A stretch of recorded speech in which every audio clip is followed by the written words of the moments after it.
สบายดีสวัสดีพี่น้องมาลำหน้าแล้วพี่น้องมันนี้ลำหน้า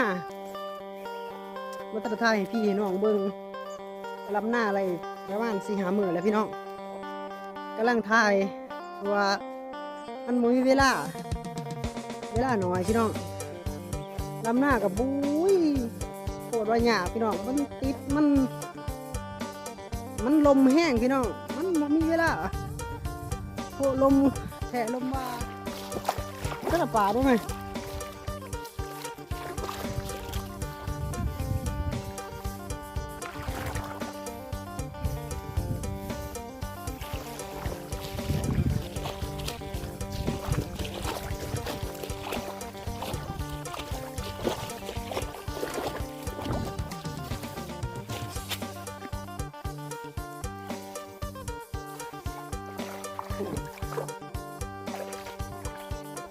ปาดกาเจ็บลำหน้าพี่น้อง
ไม่ทำเลือกสาว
เย็นสบายเย็นสบายสาวนา